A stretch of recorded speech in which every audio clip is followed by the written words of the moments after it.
잠깐 기도하고 시작하겠습니다. 하나님 감사합니다. 귀한 주일날 하나님께서 귀히 쓰시는 교회로 저를 초청하셔서 제 삶을 통해서 하나님께서 어떻게 역사하셨는지 나눌 수 있는 기회 주신 것 하나님 감사합니다. 하나님 오늘 꼭 필요한 말씀 전하고 그 말씀을 통해서 저희들이 하나님을 좀 더 사랑하고 하나님의 사랑을 누리고 또 하나님의 사랑을 나누는 저희들 삶 될 수 있도록 하나님 인도해 주시옵소서. 감사드립니다. 주의 선 받들어 기도드립니다.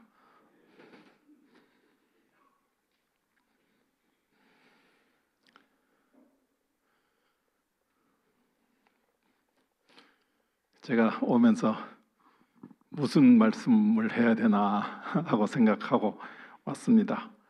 아까 목사님하고도 잠깐 이야기 나눴지만은 한 3년 전까지는 가끔씩 이런 기회가 있었는데 코로나 때문에 그 기회가 없었거든요.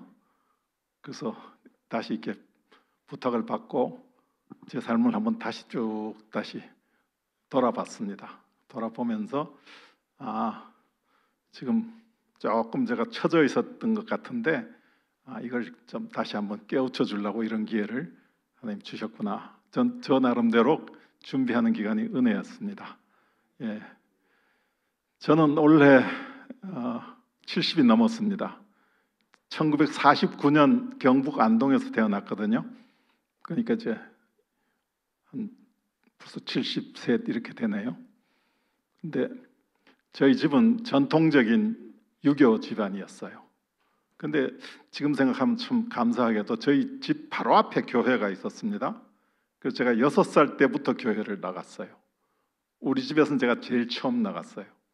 그래서 제가 나가고 우리 누님이 나가게 되고 할머니가 나가게 되고 그러면서 이제 우리 집에서 처음 이제 하나님을 접하는 그런 기회가 됐었는데 지금도 생각하면요, 그 초등학생 때 같은데 그 교회에서 주일학교에서 성경 공부를 하는데 갑자기 초등학교 제가 1학년쯤 됐던 것 같아요.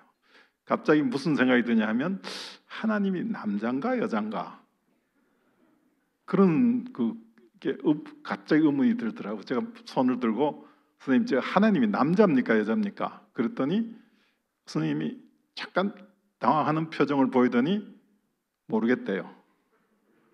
다음 주에 가르쳐 주겠대요. 그래서 그런가 보다 했는데 이분이 신대원 다니는 학생이었어요. 그러니까 자기는 모르겠으니까 학교 가서 선생님한테 물어보고 가르쳐 주겠다는 것 같아요. 그래서 그 다음 주에 와서 뭐라고 그러냐 하면 하나님은 남성과 여성을 초월하는 존재래요. 초등학생한테 초월하는 존재라고 말하면서 그런데 굳이 따지면 남성 쪽에 가깝대요. 왜 그러냐 그랬더니 하나님 아버지 그러지 하나님 어머니라고 안 하지 않냐 이거예요. 지금 여성들 100% 동의 안 하는 분도 있을 거예요. 어머니라고 하면 왜 안 되나? 그죠? 그렇게. 근데 지금도 그 생각이 나는데 전 지금 생각해 보면 그 선생님이 참 좋은 선생님이었구나. 보통 뭐 초등학생이 그렇게 질문하면 엉뚱한 질문한다고 야단칠 수도 있고 대충 자기 생각대로 얼버무릴 수도 있는데 그걸 모르겠다고 말하고 그리고 선생님한테 여쭤보고 그 다음 주에 이야기한다는 것은 상당히 성실한 분이었구나 하는 생각이 들어요. 근데 그 기억이 지금까지 있단 말이에요. 그러니까 초등학교 교사 하시는 분들 한번 잘 생각해 보세요. 뭔가 질문 왔을 때 내가 아는 건 성실히 하지만 모를 때 목사님한테 여쭤보고 다음 주에 이야기해 주겠다 할 수 있는 선생님이 많으면 전 좋겠다 생각해요. 그렇게 신앙생활을 시작했는데요. 중학교 3학년 때, 지금은 조금 달라질 것 같은 중학교 3학년 때 학습을 썼어요. 학습을 서고 우리보다 1년 선배들이 옆에서 세례를 받는데 세례 받는 선배들이 선서하는 걸 보니까 저는 정직하게 저 선서 못 하겠더라고요. 그래서 내가 정직하게 선서할 수 있을 때 그때 세례 받겠다 하고 미뤘더니 15년 미뤄졌어요. 15년 더 아닌가 몰라요. 그래서 제가 교수 되고 난 뒤에 세례를 받았어요. 그걸 건성으로 억지로. 그래서 그때 세례를 받을 때 이렇게 받을 거라면 진작 받을 걸 하는 생각이 들더라고요. 그랬더니 어떤 분이 이거는 물세례고 성령 세례를 받을 거래요. 나중에 그 성령 세례는 또 뭔가 하고 있었는데, 그렇게 했으니 제 신앙생활이 어땠겠어요? 네, 다행히 좀 천만다행이라고 생각하는데, 제가 대학 다닐 때 우리 집사람을 만났어요. 대학 1학년 때 만났습니다. 근데 이 사람은 모태신앙인이고 주일날은 당연히 교회를 가야 되는 것으로 생각하는데, 저는 대학 때 벌써 흔들려가지고 교회에 대해서 상당히 비판적이었어요. 교회에 가서 예배를 드리면 목사님 말씀이 귀에 쏙쏙 들어오는 것이 아니라 목사님 말씀을 상당히 비판적으로 들었어요. 저건 아니잖아. 그때 제가 제일 이해할 수 없었던 것이, 목사님들 설교한 뒤에 질문을 안 받아요. 그죠? 근데 그때 저는 이 설교와 강의를 구별을 잘 못했던 때인 것 같아요. 아니, 뭔가 좀 질문할 시간을 줘야지, 질문도 안 받고 일방적으로 저렇게 선언하면 어떡하나 하는 생각이 들었을 뿐만 아니라, 설교 중에는 비약도 많고 또 어떤 측면에서 보면 사회과학적 인식이 약하기도 하고 인문과학적 토대가 없어 보이기도 하고, 어떻게 저런 논리 비약이 있을 수 있나. 그리고 목사님 어떻게 설교를 강조법은 반복법밖에 없는 줄 아는지 같은 소리 또 하고 참 그게 불만이었어요. 거기다 우리 때는 상당히 그 정부 자체가 권위적인 정부였기 때문에 학생들은 상당히 그 군사 독재에 대한 비판과 데모 뭐 이렇게 하고 있었거든요. 근데 우리 교계의 대표적인 지도자들이 청와대에 가서 조찬 기도하는 거, 저거 참 싫었어요.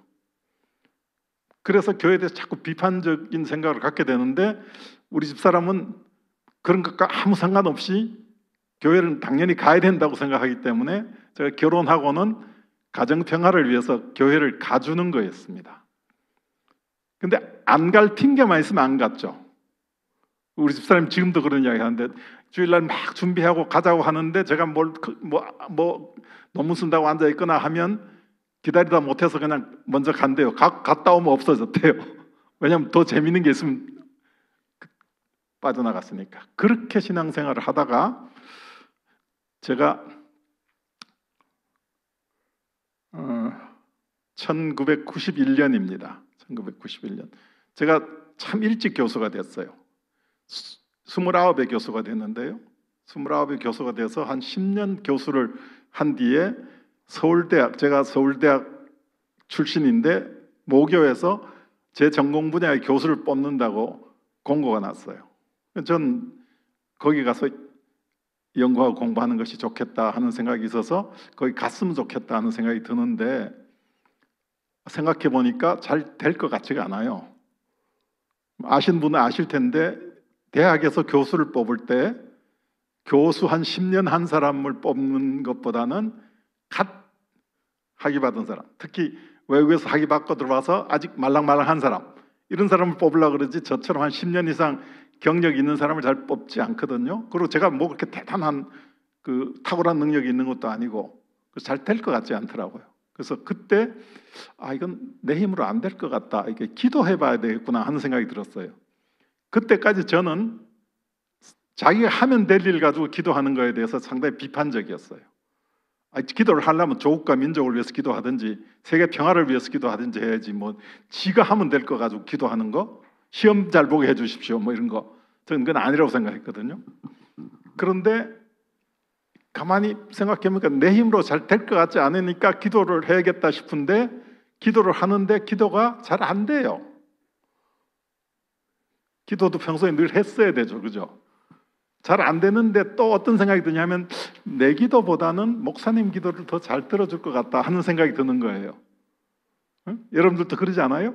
왜냐면 목사님 하나님 이뻐하실 테니까 목사님 기도는 잘 들어줄 게 아니냐 싶어서 제가 평생 처음으로 목사님께 기도 부탁을 했어요.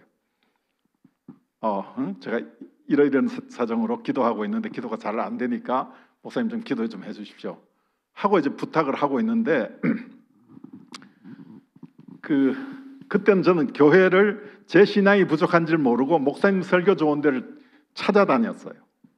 어디가 좋다더라 하면 거기 가보고, 어디 좋다더라 하면 거기 가보고. 그래서 그때는 제 적은 영락교회에 있었는데 그때는 소망교회를 다니고 있었어요. 소망교회를 가서 그때 곽선임 목사님 설교가 상당히 제가 듣기에는 화려하고 좋았어요. 그래서 거기 가서 이제 예배를 드리고 나오는데 제 고등학교 1년 선배가 거기서 만났는데 주님의 교회라는 데가 있다고 거기를 가보래요. 그 어떤 교회인데 그랬더니 이 양반도 별로 신앙이 별로 없던 분인 거예요. 그러니까 무슨 신앙이 있었으면 뭐 어떻게 좀 신앙적으로 설명할 텐데 이 양반 말이 뭐냐면 목사님도 아니고 목사가 집도 안 가지고 통장도 안 가진단다. 그리고 교회는 예배당을 안 가진단다. 그리고 헌금의 반은 선교 구제에 쓰고 반만 가지고 교회 살림 한단다. 뭐 이렇게 이야기하는 거예요.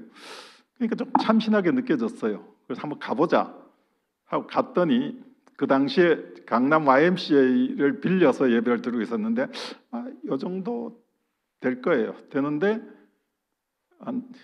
여기 다 들어오면 몇 분 정도 들어옵니까? 한 700명 들어옵니까? 그쯤 될 것 같은데 한 300명, 한 400명 이렇게 있더라고요. 그게 참 좋았어요. 저는 제가 그때까지 가던 교회는 가면 본당은 다 찼습니다. 교육관으로 가십시오, 지하로 가십시오 했는데 거긴 조금 늦게 가도 뒤에 자리가 있는 거예요. 그게 전 좋더라고요. 왜냐하면 그때까지 저는 교회를 나가주는 거였거든요. 나가주는데 가면 이미 꽉 찼어요. 여기 내가 안 와도 되겠구나. 지가 뭐라고 이런 생각하고 있었는데 가서 보니까 뒷자리가 비었다는 게 저로서는 좋았어요. 그리고 목사님 설교가 군더더기가 없어요. 깔끔해. 그리고 그 교회 지금도 이제 제가 주님의 교회를 섬기고 있는데 주님의 교회의 특징이 처음 오는 사람한테 특별히 친절하게 안 해요. 그게 전 참 좋았어요. 귀찮게 안 하는 거죠. 괜히 무슨 과잉 친절 베푸는 분 있잖아요. 그 참 싫었거든요. 그래서 저는 예배 드리고 나서 축도 끝나기 전에 나갔어요. 축도 끝나기 전에 나가야 목사님하고 장로님한테 악수 안 하고 갈 수 있잖아요. 그래서 그렇게 빠져나가고 했었는데 봤더니 거기는 뭐 괴롭히지도 않고 특별히 친절하게 안 하고 뭐 그렇게 좋다 싶었는데 그렇게 예배를 드리고 있는데 한 4월인가쯤 됐는데 목사님 설교 중에 신앙은 내 힘으로 되는 것이 아니고 하나님의 터치를 받아야 된다 그러더라고요. 그 이야기가 귀에 쏙 들어왔어요. 들으면서 그렇구나. 난 아직 터치를 못 받았나 보다. 이런 생각이 들었어요. 그러니까 길을 쫑긋하고 어떻게 하면 터치를 받지? 하고 있는데 그러고 끝나는 거예요. 설교가. 저렇게 무책임하게 설교를 하면 어떡하나. 그리고 끝나고 모형실로 찾아갔어요. 찾아가서 목사님 하나님의 터치를 받아야 된다는 거 저 동의하는데 어떻게 받는지를 가르쳐 주셔야죠. 그러고 끝나면 어떡합니까? 그랬더니 목사님 뭐냐면 이미 당신은 터치를 받았습니다. 그러더라고요. 저는 못 받았기 때문에 찾아왔는데 받았다고 하니까 제가 납득이 안 되잖아요. 그래서 목사님들은 다 저렇게 이야기하시나 보다. 그래야 위필링을 느껴서 다음 주에 또 올 테니까. 근데 그건 제 생각이고 목사님이 보시기에는 그렇게 목양실로 찾아왔다는 사실 자체가 벌써 터치를 받은 거다. 이렇게 목사님은 그렇게 보였던 거죠. 전 터치를 못 받았는데 터치를 받았다고 하는구나. 이렇게 생각하고 있었는데 그리고 이제 교회를 그냥 다녔어요. 다니면서 열심히 기도를 했는데 이제 기도가 잘 안 되고 이게 될 수 있을까 없을까 걱정을 하고 있는데 그때만 해도 저희 교회 그 구역 예배가 아주 활성화되어 있었어요. 매주 목요일 날 이제 구역 예배를 하는데 집집마다 돌아가면서 하는데 구역 예배도 저는 나가 주는 것이었어요. 무슨 말이냐 하면 매주는 아예 생각도 안 하고 돌아가면서 하니까 우리 집에서 할 때는 주인이니까 그래도 앉아 있어 줘야 된다 이렇게 생각하고 했는데 6월 말에 구역 예배 종강 예배를 드리는데 그때는 그 각 집에서 뭐 음식을 조금씩 준비해 와서 같이 파티도 하고 하니까 그때는 반드시 가자고 한 달 전부터 우리 집 사람이 이제 그날은 반드시 가야 된다고 이야기를 해서 그날 갔어요. 갔더니 그때 전교인 수련회가 예정되어 있었고 전교인 수련회에 등록을 신청을 하라고 한 달 전부터 이야기를 했는데 저는 그 광고가 전혀 저기에 들어오지 않았어요. 저는 어떻게 생각하냐면 수련회? 그건 애들이나 여자들이나 가는 거지 나같이 바쁜 사람이 무슨 수련회야 이런 식의 생각을 하고 있었는데 거기서 마지막 마무리를 기도하기 전에 구역장께서 뭐라고 하냐면 광고를 하면서 아직도 신청 안 한 사람은 오늘이 마감 날이니까 오늘 자기한테 하면 된대요. 그러고 나서 마무리 기도를 하는데 기도하는 중에 어떤 생각이 드냐 하면 야 네가 하나님이라고 생각해봐라. 네 기도 들어주겠나? 무슨 말씀이냐면 하나님은 3박 4일 수련회 좀 오래는데 그걸 들은 척도 안 하면서 내 평생 소원이 모교에 가서 교수하는 거니까 그거 들어주십시오 하고 있는 거 아니에요. 생각해보니까 내가 하나님이라도 안 들어주겠더라고요. 얄밉잖아요, 그죠? 그래서 이건 하나님의 요청부터 들어드리고 내 기도도 들어달라고 그래야 되는구나 하고 생각이 딱 돼서 기도 끝나자마자 제가 간다고 신청했어요. 근데 우리 집사람이 깜짝 놀라서 우리 집사람이 가고 싶었을 거 아닙니까? 그런데 내가 전혀 미동도 안 보이다가 갑자기 간다고 그러니까 저 사람이 갑자기 왜 저러나? 근데 그 설명을 거기서 할 수 없잖아요. 그래서 이따 가면서 내가 이유는 설명해 줄 테니까 일단은 신청하고 보자. 오늘 마감이라니까. 그래서 신청을 했어요. 그러고 나서 집에 와서 자고 일어났는데 아침 7시에 담임 목사님한테 전화가 왔어요. 수련회 오시게 된 것을 환영합니다. 근데 부탁이 하나 있습니다. 무슨 부탁입니까? 수련회에 3박 4일 동안에 5번의 성경 공부가 팀별로 이루어질 텐데 그 팀 중에 하나를 맡아서 성경 공부 인도를 해달래요. 제가 아멘 그랬겠습니까? 말도 안 된다 그랬어요. 그래서 말도 안 된다 그랬더니 왜 말이 안 되냐요. 그래서 제가 겉으로는 겉보기 이렇게 멀쩡해 보여도 제가 고등학교 졸업하고 지금까지 성경을 처음부터 끝까지 읽어본 적이 없습니다. 그런 사람이 어떻게 성경 공부 하는 팀 리더가 됩니까? 말도 안 됩니다. 그랬더니 걱정하지 말래요. 왜냐하면 팀장을 위한 교육을 따로 시켜준대요. 그 말에 제가 어떤 생각이 드냐면 제가 교수를 10년 이상 했는데 나름대로는 가르치는 탤런트가 있다고 생각했는데 배워서 가르치는 거야 못 가르치려고? 이런 생각이 들더라고요. 그래서 한다고 그랬어요. 한다고 그랬더니 정말로 수련회 한 달 전에 새벽기도 끝나고 1시간 동안 팀장들 다 와서 이 성경 공부를 시작하는데 너무 낭패인 거예요. 왜냐하면 주제부터 마음에 안 드는 거예요. 주제가 뭐냐면 내가 너를 지명해서 불렀다는 거예요. 내가 거기 나와 있는 것이 하나님 지명해서 부른 거래요. 여러분 어떻습니까? 오늘 이 자리에 오신 게 하나님 지명해서 부른 겁니까? 지명해서 부른다고 믿는 분도 있겠지만은 내가 얼마나 많은 생각을 하고 왔는데, 그죠? 그런데 지명해서 불렀다. 야, 이건 좀 지나치지 않아? 근데 그 다음 풀어가는 게 정말로 논리 비약이 많은 거예요. 그러니까 제가 납득해야 가르칠 거 아닙니까? 그죠? 납득해야 가르칠 테니까 자꾸 질문을 했어요. 근데 1시간 동안 진도가 나가야 되는데 자꾸 질문하면 어때요? 진도를 방해하잖아요. 그러니까 1부는 설명을 하고 1부는 카트하고 넘어가는데 제가 질문을 그럴듯하게 했을 거 아닙니까 또. 그러니까 카트를 하면 또 옆에서 저도 공교사하고 비슷한 질문인데 대답하고 가자고 또 그런 거예요. 그래서 그 다음 제가 타협을 했어요. 내가 납득해서 잘 가르치려고 하는 건 좋지만은 진도를 방해해서는 안 되겠구나. 굳이 모든 걸 다 납득하고 가르칠 수는 없잖아. 선생이 무슨 다 지가 연구해서 가르치나? 전달만 잘해도 되는 거지. 그래서 제가 납득한 건 제 말로 가르치고 제가 납득 못한 것은 목사님 말씀을 전달만 하자. 그렇게 타협하고 나니까 질문 없이 넘어가겠더라고요. 그래서 그냥 갔어요. 갔는데 마지막 프로그램이 뭐냐면 이때까지 살아오면서 하나님으로부터 은혜 받은 게 있으면 그걸 간증으로 나눠보래요. 이거는 그냥 팀장이 먼저 간증하고 돌아가면 시키래요. 그 이야기를 딱 듣는 순간 머리가 하얘지는 거예요. 아찔했어요. 왜냐하면 저는 그때까지 제가 은혜 받은 게 하나도 없다고 생각하고 있었어요. 오늘 아까 찬양할 때 어땠어요?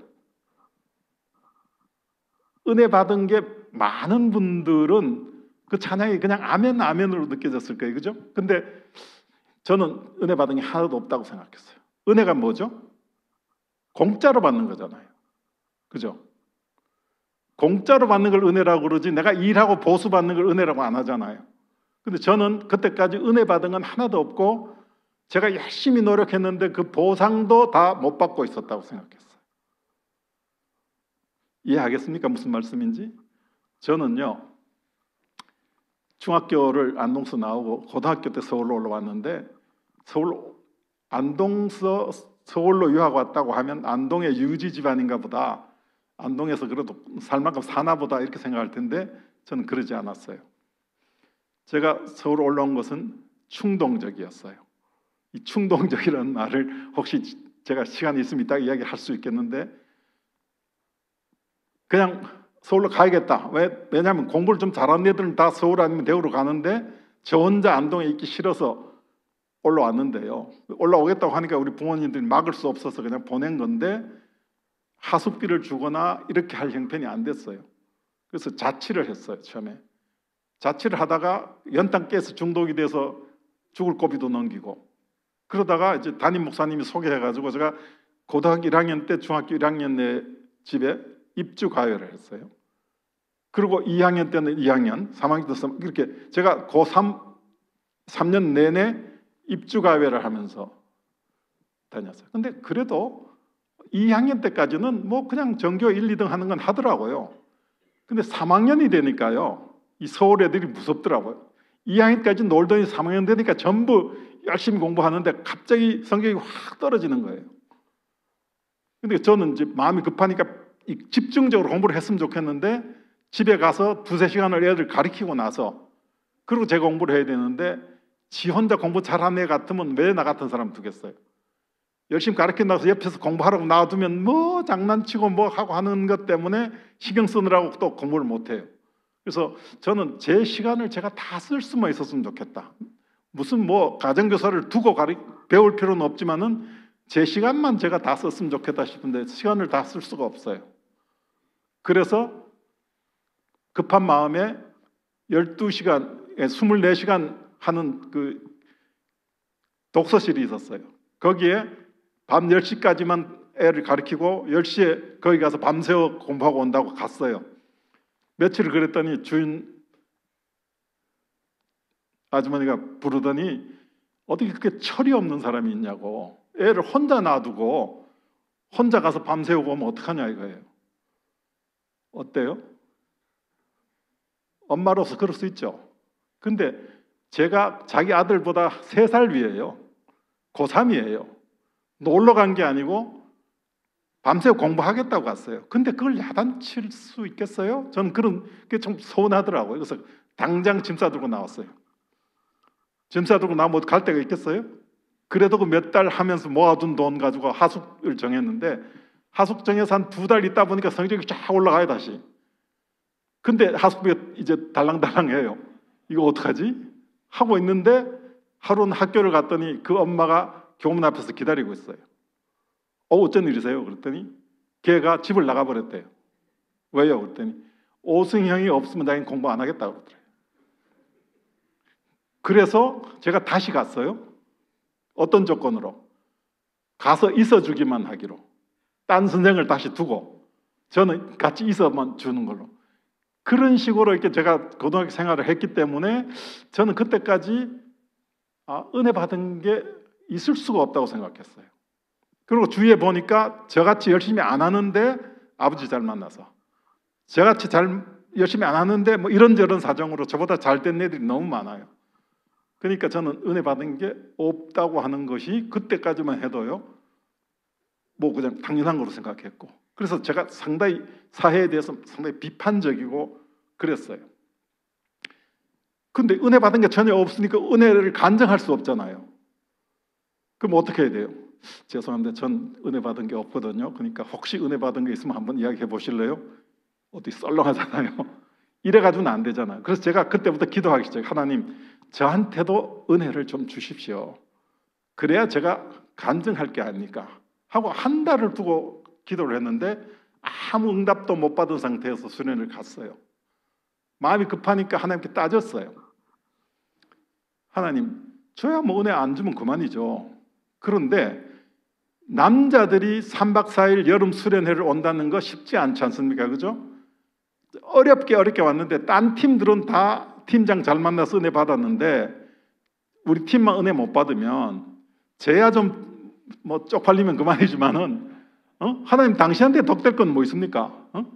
제 혼자를 위해서 은혜 달라는 게 아니지 않습니까? 이렇게 따졌는데 그래도 은혜를 안 주시는 거예요. 그래서 이제 끝까지 구해보고 아니면 또 아닌 대로 이렇게 가야 되는데 가서 수련회를 가서도 시간 날 때마다 저는 그 기도만 했습니다. 하나님 저한테도 작은 은혜라도 주십시오. 정말 간증할 만큼의 은혜를 주십시오 하고 했는데 3박 4일 중에 3일째 되는 날 새벽에 앞에서 기도를 하다가 이 새벽 기도 중에 제가 제일 앞에 앉아 있었어요. 기도하다가 제가 생전 처음으로 하나님 음성을 들었습니다. 뭐? 은혜 받은 게 없다고? 깜짝 놀랐어요. 뭐? 은혜 받은 게 없다고? 근데 저한테는 벼락 같은 소리였는데 아무도 못 듣고 저 혼자만 들은 거예요. 그 순간 40여 년간의 삶이 쫙 주마등처럼 지나가면서 우리가 살다 보면 위기 상황도 있고 고비도 있고 어려울 때 있지 않습니까? 그때를 쫙 보여주시면서 나는 그의 요행이다 다행이다 했던 건데 그게 다 하나님이 그때 도와주셨다는 것을 쫙 보여주시는데 깜짝 놀랐어요. 그렇게 많은 은혜를 받고 내가 은혜 받은 게 하나도 없다고 생각하고 있었구나. 내가 정말로 완악하구나 하는 것을 그냥 그대로 보여주시는 거예요. 얼마나 눈물이 쏟아지는지요. 지금은 뭐 눈물 나면 눈물 그냥 흘릴 텐데 그때는 창피해가지고 이 눈물을 가리려고 손을 이렇게 갖다 대는데 눈물 콧물이 범벅이 돼서 밑에까지 이어지는데 주체할 수가 없어요. 그렇게 해서 한참을 울고 나서 보니까 다 나가고 저 혼자만 덩그랗게 있더라고요. 한 20분을 그렇게 울었나 봐요. 그리고 겨우 추스리고 내려왔는데 그때부터 어떤 변화가 저한테 생기냐면요. 아까 우리 부른 찬양 있지 않았어요? 그 찬양을 저는 어떻게 생각하냐면 그전에는 특히 복음성가 교회에서 젊은 애들이 잘 부르는 거 가사가 반복되고 곡조가 단순한 거 이렇게 정도 생각해요. 그냥 같은 소리 반복하는 거 이 정도로 들었는데 그 가사가 어떻게 그렇게 내 마음을 청직하게 표현하는지 정확하게 표현하는지 찬양하면서 울고 또 기도하면서 울고 그 전까지는 제가 목사님 설교를 들으면서 이러고 들었거든요. 상당히 비판적으로. 그런데 그때부터는 목사님 설교가 하나님이 목사님 입을 통해서 나한테 딴 사람의 구체로 나한테 쏟아 부으시는 거예요. 그래서 설교 들으면서 울고 찬양하면서 울고 기도하면서 울고 계속 울다가 마지막 프로그램에 그걸 간증을 했어요. 간증을 했더니 우리 팀이 가장 은혜 받는 팀이 됐어요. 근데 나중에 제가 보니까요. 그 팀이 장로님, 안수 집사님 다 한가락 하는 분들이고 저 혼자만 초신자예요. 초신자를 팀 리더로 세워가지고 그렇게 하셨더라고요. 그래서 그렇게 하나님이 인격적으로 만나고 왔는데 집에 와서 어떤 현상이 생기냐면요. 저는 그때까지 하루 종일 법서를 보고 있어도 지루한 줄 모르는 사람이에요. 정말 재밌게 했어요. 왜냐하면 학교 때 저는 법학 공부를 안 했어요. 법대를 다녔지만 법학에 대해서 별로 관심이 없다가 제가 늦게 철이 들어가지고 법학을 시작했기 때문에 법학을 재밌게 했거든요. 하루 종일 법서를 봐도 지루한 줄 몰랐던 사람인데 그때부터는 법서를 볼 수가 없어요. 왜냐하면 목사님이 저보다 나이가 한 살 많거나 같거나 했던 분인데 목사님이 너무 커 보이고 제가 너무 작아 보이는 거예요.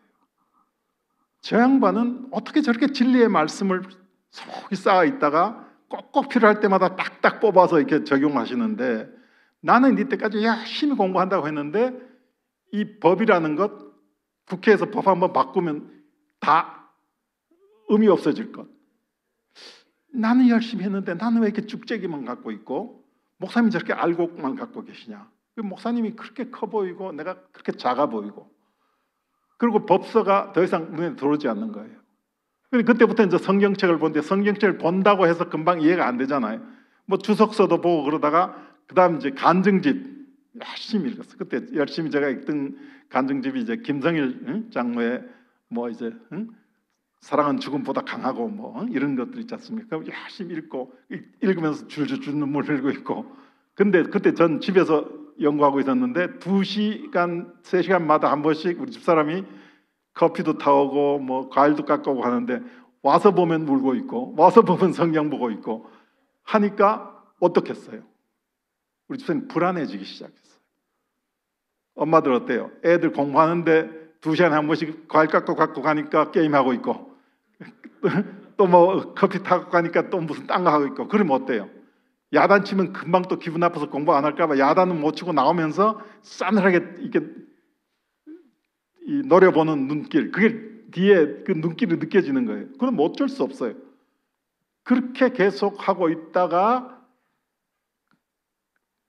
그 서울대학에 어플라이했던 것들에 대해서 그 전에 막 그런 걸 안 했으면 열심히 그걸 위해서 제가 뭐 또 찾아다니면 인사하고 했을 텐데, 전혀 그것도 아닌 상태로 그냥 지나갔는데 서울대학으로 이제 내가 채용이 됐어요.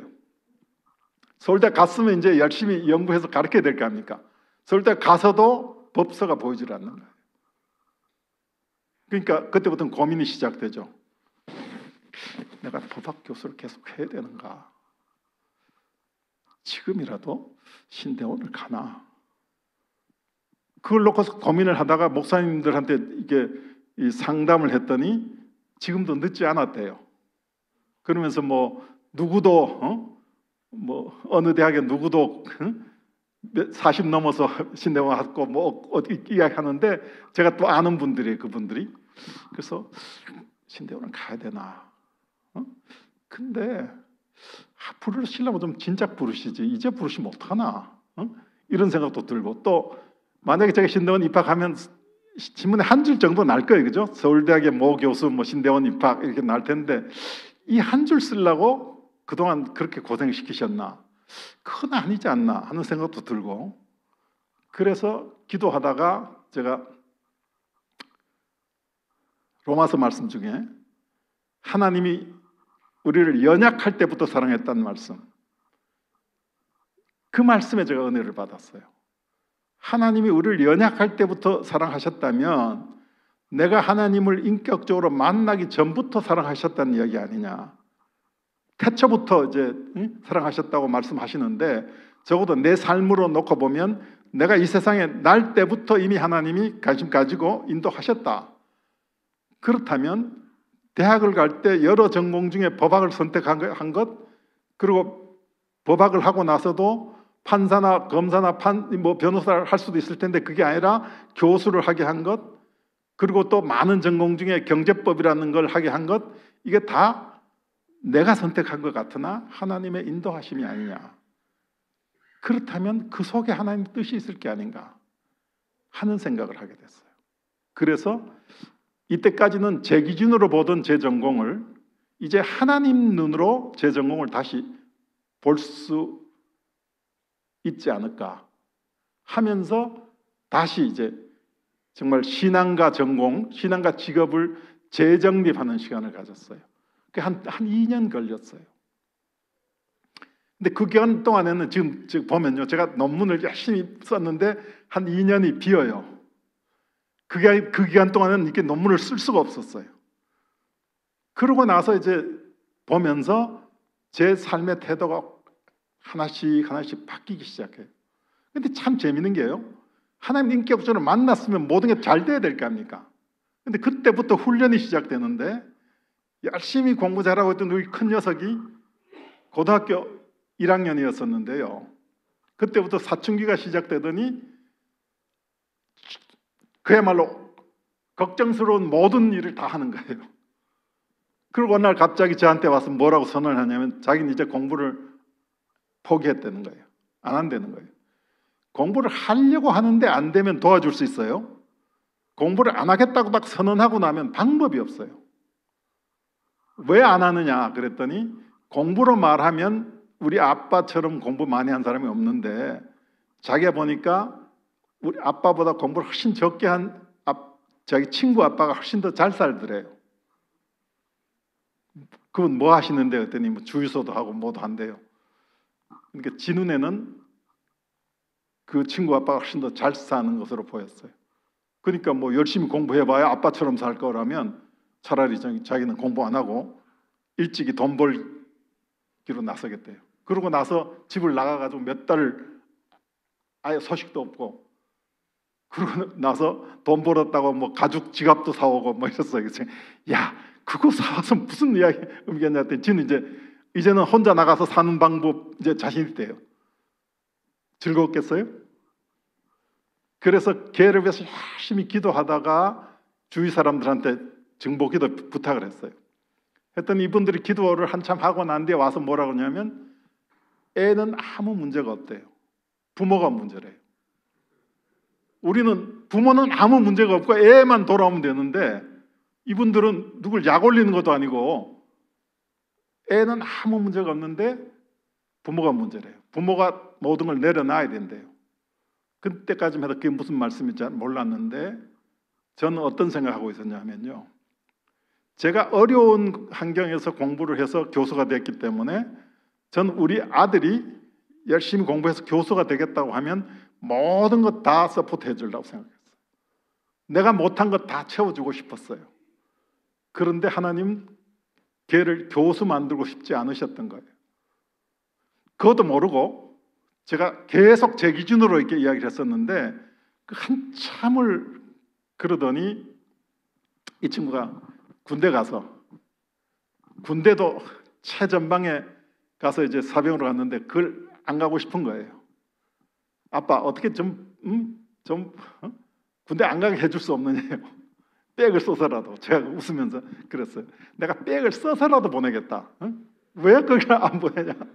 그랬는데 군대 가서 그 호된 훈련을 받고 나서 한 2년 가까이 되니까 뭔가 변화가 생기더니 무슨 뭐 김정현 씨가 쓴 아버지라는 책이 있어요. 그 책을 읽으면서 자기가 아빠 생각하면서 울었다 그러면서 그 책을 편지에 넣어가지고 소포로 보내왔어요. 그래서 얘한테도 무슨 뭔가 변화가 시작되나 보다. 그런 이 훈련 과정이 계속되는데 한편 그러면서 또 우리 교회에서는 저를 갑자기 구역장을 시킨 거예요. 우리 교회 역사상 구역장 대리라는 이름으로 한 사람은 제 처음이자 마지막일 거예요. 왜냐면 제가 구역장 대리가 됐어요. 구역장을 시키려면 서리 집사라도 돼야 되는데 이 서리 집사도 아닌데 갑자기 우리 구역장이 그렇게 아주 은혜롭고 열심히 하던 분인데 갑자기 부도가 나가 미국으로 피신해 버렸어요. 그러니까 갑자기 이제 구역장이 비니까 저를 구역장을 시켜야 되는데 서리 집사도 아닌 사람을 시키기가 그러니까 이게 대리라는 타이틀을 달아가지고 구역장 대리를 했는데 그러면서 이제 구역장 역할을 하는데 이게 열심히 성경을 배워갖고 가르치는 것도 쉽지 않은데 왜 그렇게 우리 교회에 사고가 많이 나는지 제가 그때 당시에 경희대학 교수를 하고 있었거든요. 우리 구역 식구 중에 후두암 말기로 입원하신 분이 있었는데 그분이 딴 병원에 입원하고 있으면 좋으련만 하필이면 경희대학 병원에. 그래서 내 전임 구역장은 목요일마다 구역 예배 끝나고 병원에 가서 철야를 했다는데 저는 철야는커녕 병 문안을 못 가겠는 거예요. 왜 못 가냐 하면요, 그냥 들리면 되죠. 근데 제가 갖고 있는 과학으로 보면, 의학적 상식으로 보면 후두암 말기면 안 되는 거잖아요. 근데 가서 내가 뭐라고 기도를 해요? 이게 립 서비스를 할 수는 없잖아요. 그러니까 이게 뭐라고 기도할지를 모르니까 못 가겠는 거예요. 가야 되는데 갈 수가 없어요. 근데 하루는 우리 교회에서 목사님 이하 여러분들이 신방을 온대요. 아우 잘 됐다. 그러면 전 가서 자리만 채우면 되잖아요. 가서 이제 자리를 채우고 왔는데 그러고 나서 또 가야 되잖아요. 근데 마음은 가야 되는데 갈 수가 없고. 근데 하루는 학교 앞에서 그 부인 집사님을 만났어요. 같이 갈 수밖에 없잖아요. 가서 이제 뭐 병만을 하고 잠깐 제가 묵상 기도를 하고 나오려고 하는데 이 환자가 제 손을 딱 잡더니 구역장님 기도해주고 가래요. 전 그때까지요 소리 내서 남을 위해서 기도해 본 적이 없었어요. 근데 딴 상황 같으면 저 기도 못합니다 할 수 있잖아요. 환자가 병상에 누워가지고 구역장이라고 기도해달라는데 제가 기도를 못한다 할 수 없잖아요. 못한다 할 수도 없고 하긴 해야 되는데 어떻게 될지 모르겠고 하고 손잡고 기도를 했어요. 하고 나서 아멘 하고 나서 뒤도 안 돌아보고 나왔어요. 그러면서 이제 야 이거 큰일 났구나. 이제 통성기도도 해야 되고 뭐도 해야 되고 뭐도 해야 되고 그러는 훈련을 쭉 받으면서 일정 기간이 이렇게 지나갔는데 그러면서 보니까 조금씩 제가 성경도 이제 알아야 되겠고 기도도 해야 되겠고 봉사도 해야 되겠고 그래서 이제 이 교회에서 봉사하기 시작했어요. 처음에 뭘 해야 되겠냐 싶으니까 제가 교수니까 이게 이 교육 파트에 하면 좋겠다 싶어서 중등부를 갔더니 중등부 교사나 하겠다고 갔더니 갑자기 중등부 부장을 시키는 거예요. 중등부 교사도 안 해본 사람을 부장을 시켜서 부장은 어떻게 하는가 했더니 보니까 부장이 할 일이 별로 없더라고요. 교사들이 잘하면 되잖아요. 교사들 중에 혹시 빠진 사람이 있으면 그 자리 가서 메우면 되고 수련회를 갔는데 애들이 뭐 그냥 막 흩어놓고 가면 그 뒤까지 뒷정리하고 그리고 막 신발 흩어졌으면 신발 정리해주고 이게 부장이 뭐 딴 거 하는 게 아니고 그냥 빈자리 채우는 거. 그리고 나서 그때부터 저는요 대표 기도 잘하는 분 있으면 딱 가서 제가 모셔와요. 그리고 이제 좋은 교사를 모셔와야 되잖아요. 열심히 이제 그렇게 하면서 교회에서 점점 이제 봉사도 하게 되고 했는데 그러다가 이 제 전공 분야를 어떻게 하나님 안에서 재정립할 수 있을 거냐 하는 것들을 생각하기 시작했어요. 그러면서 보니까 이때까지 경제법이요. 제가 경제법이 전공이거든요. 경제법 그러면 좀 어렵죠. 왜냐하면 경제도 어렵고 법도 어려운데 또 합쳐졌으니까 더 어렵잖아요. 근데 경제법은 뭐 다른 게 아니고 바람직한 경제 질서를 형성하기 위해서 국가가 경제 활동을 규제하는 법이에요. 근데 그 바람직한 경제 질서라는 말, 이 말을 이때까지는 제 기준으로 봤어요. 제 가치 기준으로. 제가 보기에 바람직한. 근데 그걸 잘 모르니까 미국은 어떻고 유럽은 어떻고 일본은 어떤데 우리는 어떠냐. 이 비교해서 미국보다 못한 것, 독일보다 못한 것, 이것 이렇게 고쳐야 좋겠다. 이렇게 이야기를 했었는데 그때부터는 이것은 내 기준이고 하나님 보시기에 아름다운 질서, 하나님 보시기에 아름다운 질서를 내가 찾아야 되겠구나 하면서 이 제 기준이 바뀌기 시작하는 거예요. 강의할 때도요. 그전까지는 그냥 제 이야기를 열심히 했어요. 그러다 보면 갑은 이렇게 이야기하고 어른이 이렇게 이야기하는데 이건 이렇게 잘못이고 이건 이렇게 잘못이고 난 이렇게 생각한다. 그 말은 내가 제일 옳다. 이런 이야기가 돼요. 그런데 그때부터는 그건 내 생각이고 하나님 생각은 어떠실까 하는 생각을 하게 돼요. 그래서 강의 준비 열심히 하고 나서 어떻게 기도하냐면 하나님 제가 준비는 다 했거든요. 제 준비는 다 했습니다. 이제는 그냥 하나님 인도하십시오 하고 강의를 하면요. 어떤 현상이 생기냐면 이렇게 이야기하고 나서 이 세상 기준으로 보면 이런데 이 세상 기준으로 보면 이런데 하는 말에 이쪽 저쪽에 눈이 바싹 빛나는 애들이 있어요. 그러면 세상 기준으로 보면 이런데 라는 말 다음에는 하나님 기준은 어떨까 하는 이야기가 나오잖아요. 그죠? 그런데 이미 크리스찬들은 그 말 한마디에 벌써 뭔가 이렇게 오는 게 있는 거예요. 그래서 나중에 보니까 서울법대에서 가장 은혜로운 강의가 제 강의래요. 이게 칭찬입니까? 비난입니까? 가장 은혜로운 설교가 누구다? 그러면 이게 칭찬이에요. 그죠? 강의가 가장 은혜로운 강의면 이건 어떻게 되는 거예요? 그래서 칭찬일 수도 있고 아닐 수도 있어요.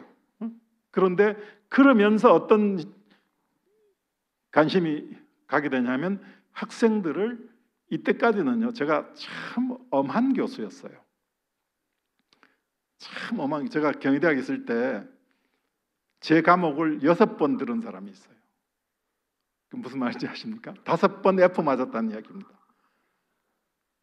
근데 저는 그건 잘하는 거라고 생각했어요. 왜냐하면 열심히 공부하는 애들은 정확하게 평가해서 다시 하도록 만들어야 그게 옳은 것이지, 열심히 안 하고 적당히 학점 잘 주는, 전 제일 싫어했던 선생님이 그거예요. 열심히 안 가르치고 학점 잘 주는 사람이 있어요. 그럼 전 둘 다 망하는 거라고 생각하거든요.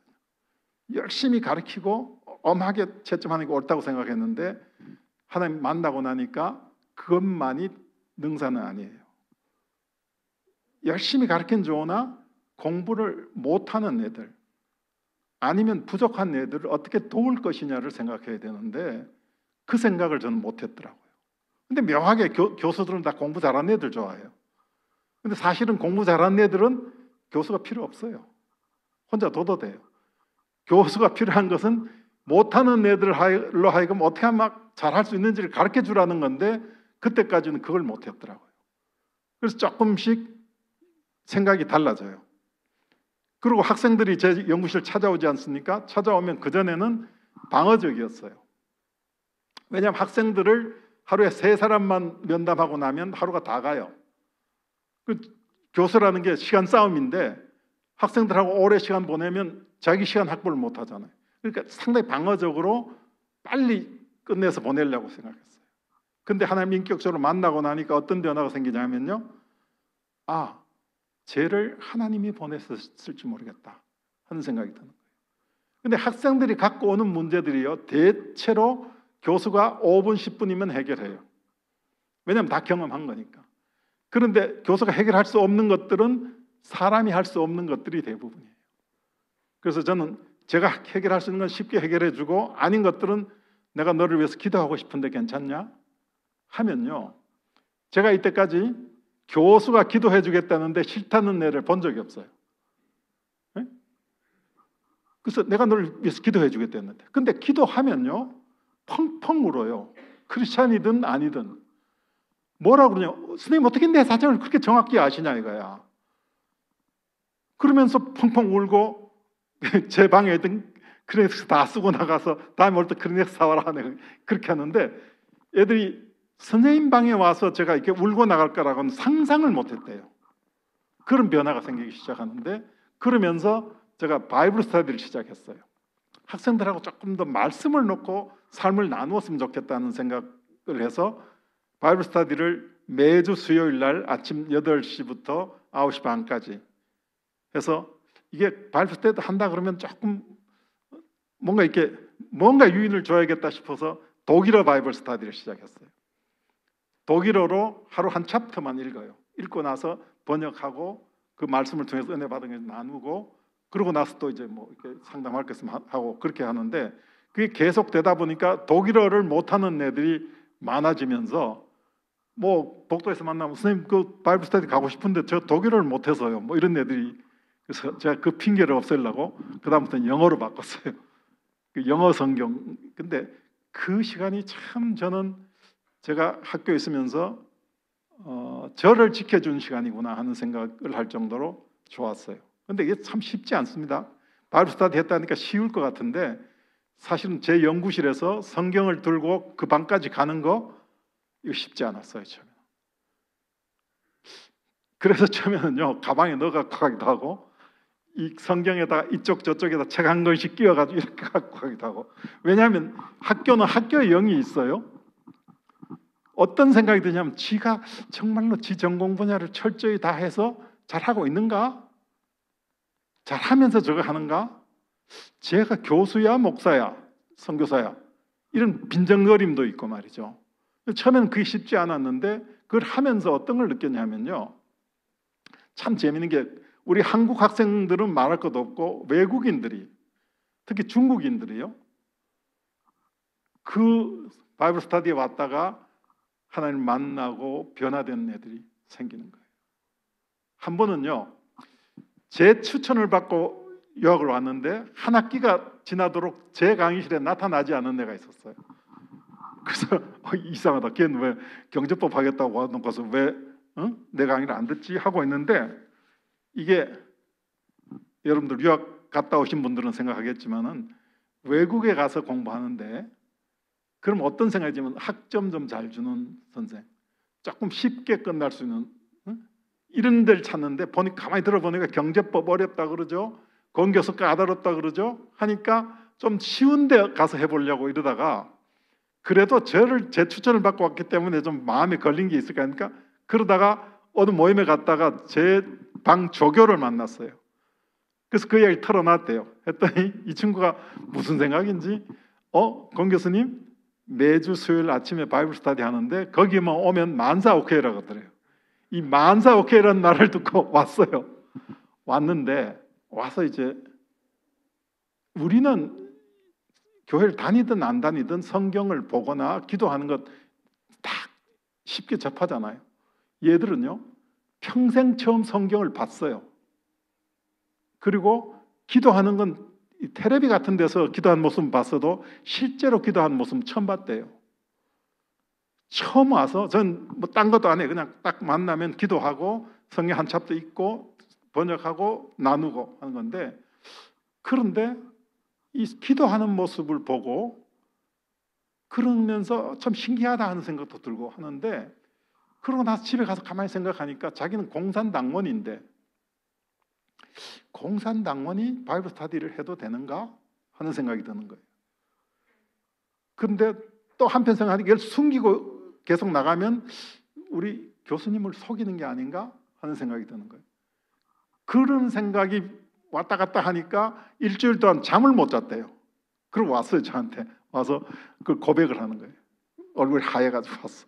내가 신경 쓰지 마, 괜찮아. 그건 신앙은 사람 힘으로 되는 게 아니고 하나님 타치를 받아야 되는 거니까 그냥 가보자 그냥. 그리고 너보다 더 그 공산당 간부들도 와서 하나님 타치를 받고 간 애들도 있고 하니까 그냥 가보자 했는데, 이상하게 그 시간에 오면 뭔가 이렇게 전에 느끼지 못했던 뭔 그런 느낌이 자꾸 오는데 이게 뭔지를 모르겠대요. 그러면서 제가 우리 교회 청년부에 한번 가자고 했더니 청년부에 가서 찬양하면서 울고 은혜 받고 완전히 이제 하나님 만난 친구가 있어요. 그리고 그 친구도 늦게 온 친구 중에 하나는 나중에 고백하는데, 엄마가 공산당 간부예요. 아빠는 판사고 엄마는 이 공산은행 책임자인데 한국 가서 뭘 해도 좋은데 교회만 가지 말아라, 그 약속을 받고 왔는데 저를 만난 거예요. 그래서 지금은요 이 친구가 예수를 믿을 뿐만 아니라 나중에 온 중국 유학생들한테 성경을 바이블 스터디를 해야겠다는 거예요. 매주 수요일 아침만 되면 그때 그 생각이 나서 그 후배들한테 이 바이블 스터디를 인도한다는 거예요. 그래서 내가 야 대단하다. 그런 현상들이 생겨요. 생기면서 이게 점점 이 세상을 보는 눈이 달라지기 시작하는데, 제가 그러고 나니까 교회에서 뭐 해외 선교위원장도 맡게 되고 무슨 여러 가지 맡게 되지 않습니까? 근데 전문인 선교에 관심을 갖게 됐는데, 전문인 선교에 관심을 갖고 나니까 의사 선생님들이 그렇게 부럽더라고요. 의사들은 그냥 시간만 나면 가방 하나 들고 가면 그냥 이 진료가 되고 그걸 통해서 선교가 가능하잖아요. 그런데 우리 법은 어때요? 제가 몽골 가서 뭐 할 수 있겠어요? 내가 버마 가서 뭐 할 수 있겠어요? 아니잖아요, 그죠? 그래서 내가 전공을 잘못 선택했나 보다 했는데요, 그게 아니더라고요. 제가 몽골을 갔다가 우리가 교수들하고 판사들하고 변호사들하고 이게 검사들하고 이 소위 법조 선교 팀하고 같이 몽골을 간 적이 있어요. 전문인 선교하겠다고 갔더니 몽골에 있던 그 선교사님들이 우리를 반겼습니까? 박대했겠습니까? 이분들은 전문인 선교 그러면 의사들 정도로 생각했지 법률가가 전문인 선교한다는 걸 전혀 상상도 못했어요. 그러면서 어떻게 이야기하시냐면 무슨 니들이 전문인 선교냐 이거예요. 여름에 놀러 왔다는 거예요. 놀러 왔는데 명분만 전문인 선교라고 달고 왔다는 거죠. 차라리 그 돈 아껴서 우리한테 보내줬으면 우리가 잘 쓸 걸, 이런 생각이에요. 그래서 제가 그랬어요. 혹시 선교하시다가 어려운 거 없어요? 그랬더니 누가 뭐 비자가 연장이 안 돼서 어렵고, 누가 무슨 뭐 해서 구속됐고, 누가 어쩌고 그랬어. 그거 우리가 좀 도울 수 있습니다. 그랬더니 그런 거 도울 수 있냐. 근데 사실은 어떻습니까? 우리 해외 가서 선교하면 주로 가난한 자, 약한 자들만 만나잖아요. 저희들은 가면 검찰총장, 법무부 장관, 그 나라의 리더십들을 자연스럽게 만나게 되거든요. 그러면서 우리가 도울 수 있는 방법이 없을까 하고 있는데, 제가 어느 교회에 가서 간증을 하고 있었어요. 끝나고 나서 같이 이렇게 교제를 하고 있는데 전화가 왔어요. 빨리 오래요. 왜 그러냐 그랬더니 어느 여당 핵심 국회의원이 저를 좀 만나자고 그런대요. 난 그 관심 없으니까 니들끼리 하고 난 여기 있겠다고 그랬더니 그 양반이 몽골 국립대학 법학 교수래요. 그러면 혹시 또 이야기할 게 있나 보다. 갔어요. 갔더니 무슨 법학 교수가 무슨 법적인 교류를 하자고 그런 줄 알았는데 그게 아니에요. 건강이 안 좋은데 헌법재판소장이 건강이 안 좋았는데 한국 가서 세브란스에 가서 치료를 받았는데 아주 경과가 좋았대요. 혹시 자기가 한국 가서 치료받는데 도와줄 수 없느냐 이거예요. 그래서 생각해 보니까 그러면 저희들이 좀 도와줄 수 있겠다. 서울대학 병원이면 제가 좀 도와주고, 아니면 연세대학 세브란스 이분이 좀 도와줄 수 있다고 했어요. 그랬더니 몇 달 뒤에 왔어요. 왔는데 이 양반이요. 왔는데 우리가 그 병원 치료비를 다 대주겠다고 그랬다는 거예요. 우린 그런 적이 없어요. 자기가 오겠다고 하니까 오면 좀 편의를 봐주겠다고 한 거예요. 근데 이게 통역이 잘못된 건지 어떻게 된 건지 하여튼 우리가 비용을 다 대주겠다고 약속했다고 생각하고 왔으니 어떡합니까? 우리 그렇게 약속한 바 없습니다 하고 보내야 됩니까? 우리가 그들을 돕겠다는 것은 그분들이 우리 선교사님들이나 우리 그 해외 선교 활동에 좀 협조적으로 도와주기를 바라는 차원에서 한 건데, 왔다가 약속한 바 없다고 돌려보내면 오히려 안 오니만 못하잖아요. 그래서 급하게 좀 모금해가지고 병원비도 마련하고 같이 기도도 하고 했는데 보니까 암이에요. 간암이에요.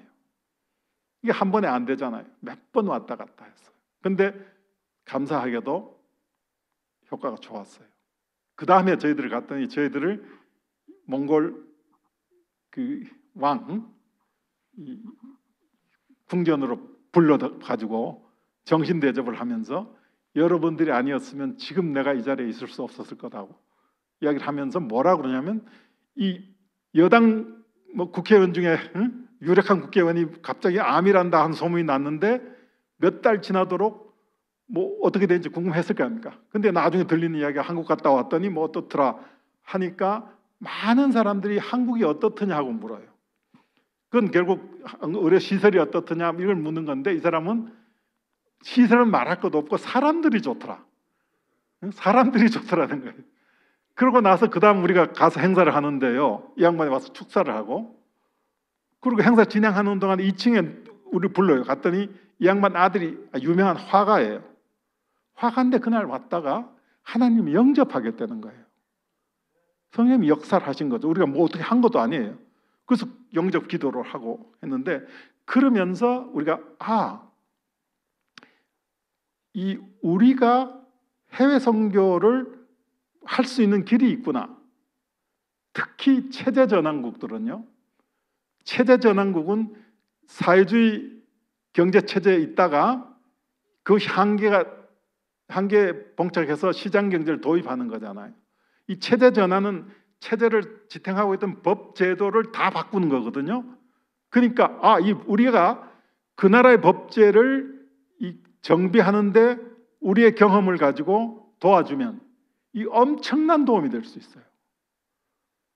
그때 저희들이 뭘 느꼈냐면, 의사가 부러운 것이 아니라 의사가 할 수 있는 것보다는 우리가 할 수 있는 일이 엄청나게 더 중요하고 크다는 걸 알게 됐어요. 그래서 제가 이제 그 일을 좀 체계적으로 집중적으로 하기 위해서 이 아시아법 연구소라는 걸 설립을 했어요. 해가지고 우선 동남아 쪽부터 한번 이렇게 해보자고 해서 싱가포르, 캄보디아, 베트남 이렇게 한번 쭉 투어를 한 적이 있어요. 당시에 대법원장 했던 이용훈 대법원장 아시는지 모르겠어요. 그분이 이제 대법원장 되기 전에 변호사하고 계실 때인데 이분을 모시고 가야겠다 싶어서 같이 가시자고 그랬더니 안 가시겠대요. 왜 안 가십니까? 그랬더니 내가 뭐 아는 게 있나? 왜 아는 게 없으니까 당신이야말로 한국 사법의 산 역사인데 아시는 걸 정리해 놓지 않았다는 거 동의합니다. 그러나 아시는 것이 없다는 건 말이 안 됩니다. 난 영어도 못하고 영어 잘하는 애들 많습니다. 가서 통역시키면 되니까 그냥 같이 가자. 거의 그래서 모시고 갔거든요. 갔는데 싱가포르 가서는 큰 그게 없었어요. 우리하고 뭐 별 차이가 없어요. 캄보디아를 거쳐서 베트남에 왔더니요. 베트남은 구체적으로 우리한테 너희들 선거법 잘 됐다는데 그거 좀 가르쳐주라. 너희들 부패방지법 잘 됐다는데 그거 좀 가르쳐주라. 구체적인 요구가 오는 거예요. 그걸 보시고 오셔가지고 6개월 만에 대법원장으로 지명이 됐는데 국회에서 청문회 하면서 마지막에 대법원장이 되시면 무엇을 주로 하시겠냐 했을 때 뭘 하신지 압니까? 우리나라가 법문화가 상당히 발전됐는데 이걸 가지고 이웃 나라의 법제도 정비나 법률가의 역량 강화를 위해서 우리가 도울 일이 있겠다. 그 일을 힘써 하고 싶다. 이렇게 이야기하시고 깜짝 놀랐어요. 안 가겠다는 분을 모시고 갔는데 그분이 가서 현장을 보고 나니까 그런 아이디어가 생겨요. 그래서 이분이 대법원장 하시는 동안에 베트남에 우리로 말하면 사법연수원을 설립하는 걸 지원하고 우리 판사를 파견해가지고 그걸 또 그 기관이 제대로 작동하도록 돕고 하는 일을 했거든요. 그러면서 저는 각 분야가 자기 전공과 자기 경험을 가지고 해외 선교를 하기 시작하면 얼마든지 가능하다 하는 생각이 들었는데 제가 해외 선교 위원장 하면서 이 의료 선교단을 쫓아가 봤어요. 갔더니 어떤 현상이 있느냐면 그냥 그 진료받겠다고 와서 수백 명이 와서 쫙 더운데 기다리는데 의사들은요 진료만 하지 말 한마디 할 시간이 없어요. 그래서 의사들 혼자 보내면 안 되겠구나. 그래서 그 다음부터는 저는 의료선거에는 반드시 문화선교단을 붙여라. 기다리는 동안 율동도 가르쳐주고 찬양도 가르쳐주고 머리도 깎아주고 그러면서 이게 종합적으로 했으면 좋겠다 해서 그렇게 붙이기 시작했거든요. 그러고 나서 우리 교회에서 제가 문화선교단을 조직을 해가지고 몽골을 가서 이제 문화선교 간다고 그랬더니 우리 장로님들이 뭐라 하냐면 몽골 말도 할 줄 모르면서 무슨 문화선교냐요. 그래서 제가 그랬어요. 걱정되시죠? 그랬더니 걱정된대. 예, 그럼 기도해 주세요.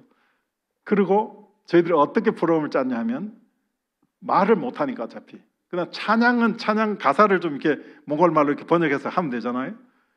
그러고 나서 판토마임을 했어요. 판토마임 말이 필요 없잖아요.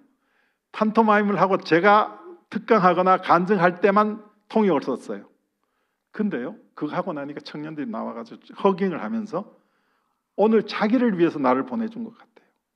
그때 제가 뭘 이렇게 우리의 이 엉성한 몸짓을 통해서도 하나님이 역사하시는구나. 그래서 저는 이렇게 생각합니다. 사실은 우리가 이때까지 무슨 직업으로 어떻게 살아왔던 간에 그것을 하나님 눈으로 다시 보면 또 하나님께서 쓰시면 그것이 선교를 위한 도구도 될 수 있고 또 거기서 얼마든지 활용될 수 있구나 하는 생각을 하게 되는데 우리나라는 이 선교를 너무 조금 단편적으로 생각하는 경향이 있어요. 특히 우리가 선교 그러면 해외 선교만 선교인 줄 아는데 저는 그것도 조금은 좀 교정할 필요가 있다고 생각해요. 저는 그렇게 생각합니다. 제가 지금도 잘 모르겠어요. 제가 하나님 인격적으로 만나고 신학을 한 게 좋았는지 아니면 신학을 안 하고 계속 보학 교수를 한 게 좋았는지 잘 모르겠는데 목사님도 계셔야 하고 그죠? 또 각 직역에 정말로 신앙을 가지고 삶의 현장을 땅끝으로 생각하고 거기서 하나님 말씀대로 살려고 부단히 애쓰는 분들 그런 분들이 많아져야 되는 게 아닌가. 근데 자칫 우리가 너무 목사님이나 선교사님만 하는 거고 우리는 그냥 뒤에서 기도하고 후원만 하는 거다, 이렇게 생각하는 경향이 있지 않는가. 저는 그건 아닌 것 같다는 생각. 저는 지금도 꿈을 갖고 있거든요. 제가 정말 하나님 만나고 참 많은 은혜도 받고, 많은 우리 집사람이 제가 하나님 은혜를 받고 제일 덕본 사람이 자기래요. 왜냐하면 그 전까지는 정말 저는 세상적으로 정말로 술도 정말 엄청 제가 많이 마셨고, 얼만큼 마시면 취한 줄 몰랐어요. 왜냐하면 같이 마시다가 다 쓰러지면 제가 다 업어다 주고 제가 집에 왔으니까. 그 정도였는데 하나님 만나고 나니까 그게, 옛날엔 그게 재밌던 일이 재밌어지지 않아요. 그리고 저는 어떤 생각이, 제가 하나님 만나고 나서 제일 힘들었던 일이 뭐냐 하면, 크리스찬이라는 게 뭡니까? 크리스찬은 하나님 말씀을 진리로 믿고 말씀대로 순종해 가는 삶을 사는 거잖아요. 근데 말씀과 다른 내 상식, 말씀과 다른 내 간섭 있잖아요. 그죠? 오랫동안 알게 모르게 몸에 배어 있는 게 있어요. 유교적 전통, 유교적 간섭, 뭐 이게 동양적인 뭐 이런 거, 그런 것하고 이게 충돌될 때 이걸 내려놓고 말씀을 순종한다? 참 쉽지 않아요. 제가 은혜 받고 났을 때 우리 목사님을 통해서 저한테 이 주부 편지라는, 혹시 아세요? 주부 편지라고 하는 그 선교 단체들이 있는데, 거기서 저한테 원고 청탁을 할 테니까 거절하지 말고 들어주래요. 그때만 해도 제가 담임 목사님을 통해서 은혜를 받았기 때문에 목사님 말씀은 저는 거부할 수 없다고 생각했는데, 그러니까 뭐 제가 들어야지 하고 생각하고 있는데, 주부 편지에서 저한테 요청한 원고가 뭐냐면 밖에서 온 편지라는 난에 아내 자랑을 해달래요. 제가 그 청탁을 받고, 야, 무슨 이런 청탁이 있나. 그리고 아니, 아내 자랑 말로도 하면 안 되는 거잖아요. 그죠? 특히 경상도에서 어때요? 저런 팔푼이 있나 생각할 텐데, 그것을 글로 써서 수만 부를 인쇄해서 돌리는데 아내 자랑을 하라? 이게 말이 안 돼요, 저로서는. 근데 또 목사님께서 그렇게 부탁해서 한 거니까 거절할 수도 없어요. 진퇴양난이잖아요. 이걸 어떻게 해야 되는지를 놓고 기도하다가, 제가 창세기에서 아담이 혼자 있는 것을 하나님이 안쓰럽게 생각해서 이불을 만들어 가지고 안에 갔을 때 내 살 중에 살이요 뼈 중에 뼈라고 고백하잖아요. 그죠? 그 말이 그냥 건성으로 넘어갔었는데, 아, 내 살 중에 살이요 뼈 중에 뼈라는 말이 구체적으로 우리 아내를 두고 하는 말이구나. 그때 다시 한번 그 말의 진정한 의미를 깨닫게 됐어요. 그리고 정말 아내의 진정한 가치를 다시 한번 확인하게 됐는데, 제가 그야말로 팔불출을 감수하고 그 글을 썼어요. 그 글이 지금 제가 진정한 사랑이라는 제목으로 썼었는데, 제가 주례할 때 주로 그 아이디어를 활용을 하거든요. 근데 결국 우리 상식적으로 우리가 보기에 아니라고 생각하지만 하나님이 하라고 하면, 하나님 말씀을 그냥 순종하다가 보면 거기서 엄청난 은혜를 경험하게 되는데, 보통 그게 쉽지 않지 않습니까? 근데 우리 삶에 있어서 저는 아직도 많은 은혜도 받고 했지만은 아직도 세 가지 꿈이 있어요. 이루어지지 못한 꿈. 우리나라가 확실하게 선진국이 좀 됐으면 좋겠어요. 선진국 되는 거 봤으면 좋겠어요. 그리고 남북 통일이 됐으면 좋겠어요. 그리고 아시아가 유럽처럼 공동체를 형성했으면 좋겠고, 거기에서 한국이 주도적인 역할을 할 수 있었으면 좋겠어요. 저는 이게 하나님이 저한테 주신 꿈이라고 생각해요. 그래서 우리나라 선진국이에요? 요새는 선진국인 것 같죠? 그죠? 정말로 서울만 놓고 보면 세계 어디 갔다 놔도 손색이 없을 것 같아요. 근데 어때요? 며칠 전에 서울 한복판에서, 이태원에서 도대체 있을 수 없는 일이 일어난 거 아니에요? 그죠? 어떻게 생각해요? 저는 그런 일이 일어나면요 좀 부끄러워요. 독일에 있는 내 친구들, 일본에 있는 친구들, 한국 그러면 내 생각 날 텐데 한국이 아직도 저 모양이냐 이럴 거 아니겠어요? 그 부끄러움이 있는데 여러분 어떻습니까? 교회에서 이태원 참사 희생자들을 위한 추도도 하고 추도 예배도 드리고 하죠. 저는 그것도 중요하다고 생각하는데 저는 지금 한국 교회가 저 현상을 보고 추도만 하고 있어서 될까? 저는 회개해야 된다고 생각해요. 무슨 말씀이냐 하면요, 사실은 청년들이 할로윈이 뭔지 알고 갔겠어요? 제대로 아는 사람 거의 없어요. 그냥 간 거예요. 왜? 지난 3년 동안 코로나 때문에 얼마나 답답했어요. 그죠? 그 모처럼 이제 뭐 좀 갈 수 있다고 하니까 그냥 가본 거예요. 그랬다고 당한 거예요. 그런데 한국 교회는 그 청년들을 위해서 뭘 했어요? 교회에서 청년들이 교회를 떠난다고만 하고 안타까워하지만은 교회가 방황하는 청년들, 다음 세대들을 위해서 정말로 얼마나 적극적으로 노력했는지 저는 좀 회개해야 왔다고 생각해요. 전 이제 내년쯤은요 할로윈데이 같은 때 교회들이 정말로 교회다운 문화를 발산할 수 있는 장을 마련해 줘야 된다고 생각해요. 네? 그런 노력을 좀 할 필요가 있어요. 그러지 않고 그들이 아무 생각 없이 갔다가 당한 것 위로하고 추도하는 것, 그것에 그치는 것은 저는 아니라고 생각해요. 그래서 한국 교회가 이제는 한국 사회가 한 단계 업그레이드 되도록 하는데 뭔가 기여할 수 있어야 돼요. 물론 삶의 현장에서 자기가 크리스천답게 사는 것을 통해서도 그렇지만은 이제 한국 교회가 수동적으로 교회에 모여오는 사람들만을 위해서 전통적으로 옛날 하던 모습 그대로가 아니라 이 시대의 요구에 맞게, 젊은이들의 정서에 맞게, 그들의 문화에 맞게 거룩한 문화를 창조해낼 수 있어야 된다고 생각해요. 남북 통일도 마찬가지예요. 어떻습니까? 지금 북한 하는 거 보면, 김정은이 하는 거 보면 통일이 될 것 같아요? 요원하죠, 그죠? 저 정신이 있는 건지 없는 건지 좀 어떻게 좀 해서 합리적으로 좀 해봤으면 좋겠다 싶었는데 지금 하는 거 보면 도저히 가능하지 않잖아요, 그죠? 우리가 보기에는 가능하지 않아요. 그러나 하나님께서 하시면, 저는 하나님께서 나누어진 이 현상을, 특히 북한에서 고통받고 있는 그 북한 주민들을 하나님 불쌍하게 생각 안 하시겠어요? 전 지금 차원에서 보면 나라는 못하더라도 교회는 열심히 북한 동포들을 위한 기도를 하고 그들을 도울 수 있는 준비가 돼야 된다고 생각해요. 우선 그들을 돕기 위해서 할 수 있는 일이 뭐죠? 한국에 와 있는 탈북자들이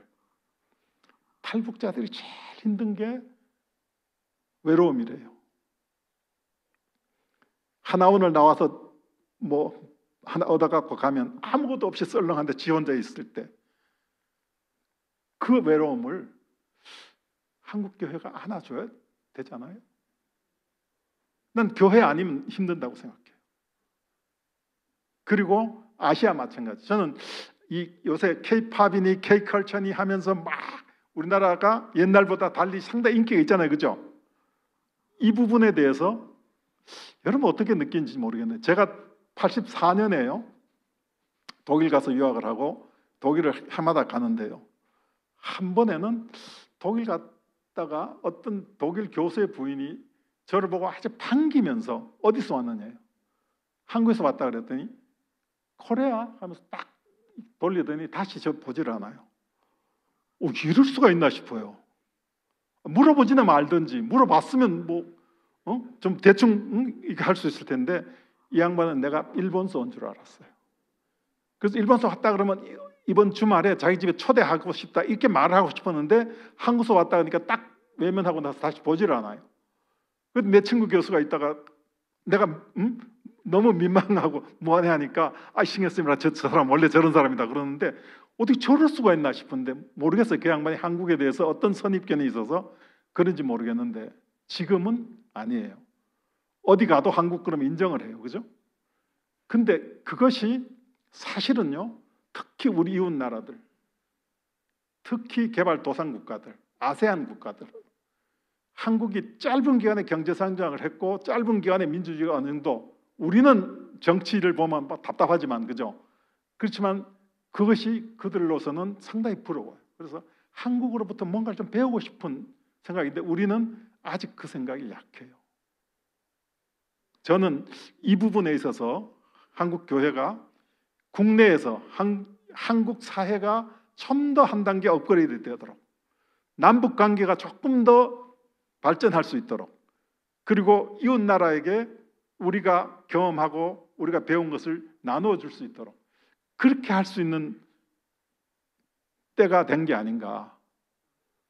그렇게 해야 된다고 생각해요. 그래서 제가 몇 년 전부터 나라를 위한 기도 모임을 시작했어요. 왜냐하면요, 우리 교회에서 기도하는 거 보면 개인을 위한 기도, 가족을 위한 기도, 그러다 갑자기 열방을 위한 기도로 뛰어요. 그죠? 나라를 위한 기도 열심히 하는 것 같지가 않아요. 통일을 위한 기도 열심히 하는 것 같지가 않아요. 왜 그럴까? 저는 조금 한국 교회가, 한국 사회가 하나님 보시기에 아름답게 발전할 수 있도록 그렇게 좀 이바지하는 게 됐으면 좋겠어요. 제가 이 노무현 정부 때 공정거래위원장을 했는데요. 처음엔 저는 이 노무현 대통령 잘 몰랐는데 제가 위원장 하면서 이 양반이 저를 아주 좋아했어요. 그래서 제가 자주 만났어요. 그래서 이 대통령 퇴임할 때쯤 둘이 앉아서 이야기를 하는 과정에서 제가 퇴임하시면 뭘 하실 겁니까? 그랬더니 고향에 가서 무슨 오리 농법이 어떻고 이러시더라고요. 그래서 오리 농법도 좋지만 제가 보기에는요, 카터 대통령처럼, 카터 대통령이 임기 중에는 큰 인기가 없었어요. 근데 임기 마치고 나서 어려운 나라를 돕고 하는데 아주 발벗고 나섰잖아요. 그죠? 그래서 제가 노무현 대통령한테 그랬어요. 한국을 부러워한 나라가 많습니다.